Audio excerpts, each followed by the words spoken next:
Hello internet friends, this is my Dark Forces review and it's an older game, so the first thing I have to do, don't know about you, is turn off the graphics card that's in my head. This is the graphics card that makes older games look better than they actually are. It's kind of like constantly improves the graphics in your mind as time goes by. I don't know how it does this. I think it's like biotechnology implanted there by some kind of alien race for future nefarious purposes. But whatever it is, it constantly makes those old games look better in your memory than they actually are. So you have to get over the shock of that once that Alienware has been disabled.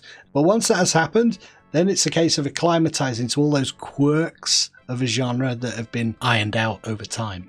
The slippery movement in Dark Forces, it's more like skating than running. The fact that the mouse doesn't let you look up and down, allowing you to do so at all with the keys, was innovative back in the day, but it's never going to feel intuitive to a modern player.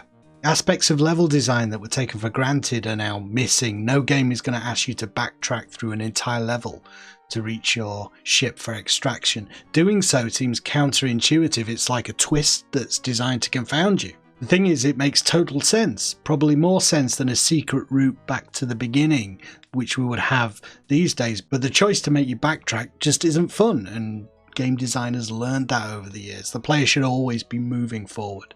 Likewise, one aspect of Dark Forces that I'd forgotten about were the puzzles. And some are real brain teasers, not the elementary terrain negotiation problems of a modern shooter like the Doom remake. Oh, there's a platform there I didn't notice, cool, if I jump around the edge, there's a Doom guy doll. In Dark Forces you have to solve these fiendish puzzles, and until you do, there's no more action for you.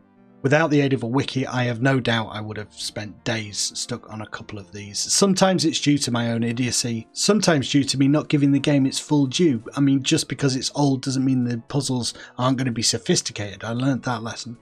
One example would be the elevator you have to exit, then send to another floor in order to clear a path through an air vent. Pretty sophisticated stuff, but some are simply hard to fathom because the switches, buttons and platforms you manipulate don't clearly result in a change in the environment. One of the questions I found myself asking most often was, what the heck has that done, after flicking some switch or other. Eventually I became accustomed to this idea of action interspersed with periods of head scratching, but ultimately I can see why modern FPS games don't feature difficult puzzle elements. It breaks up the flow. In a genre defined by Twitch gameplay, dropping a bulkhead between enemies is probably a mistake. I can see some people lamenting the loss, like dumbing down the genre and stuff, but this is one case where I think that the distillation of gameplay into different genres, that's a good thing. If I'm in the mood for FPS, I'll play the new Doom or Wolfenstein, but if I want puzzles, I go to something like The Witness. I kind of prefer that. I was surprised by the number of weapons available in the game. I think you get 10 ultimately, and I never figured out how to do the alternate fire mode. I'm told it's in the game, but I just couldn't figure it out.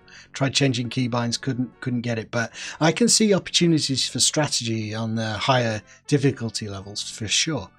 The later levels were definitely a challenge, even on easy, and I was constantly scrounging for ammunition and health. The equipment you pick up, night vision goggles, ice boots and so on, I think that bears mentioning because they add gameplay features and new puzzles to figure out. You've got to get through a dark area and so on and get across icy platforms and stuff, but I think having equipment like that adds a level of realism, and coupled with the game design, I can imagine this game being very immersive back in the day. In fact, I can actually remember feeling myself when I played it that kind of, how can this be any more real? This is just like Star Wars.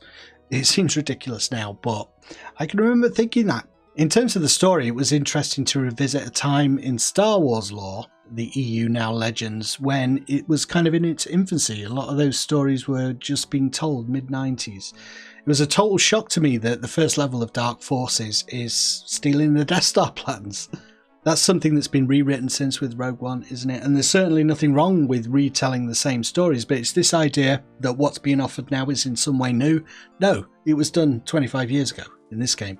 And in some ways done better, given the propensity of every Star Wars film to have like a planet-killing weapon being the thing that is the threat. The idea of an Imperial general with a penchant for personal combat creating a legion of super soldiers, that seems almost groundbreaking in terms of a Star Wars story. It's not a death globe.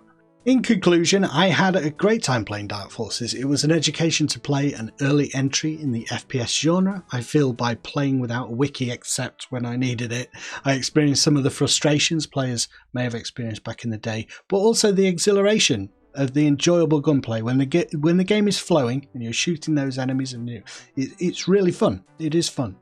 I hope you enjoyed this review and found it interesting and perhaps informative. And if you're someone who watched through the entire playthrough, thank you for doing that.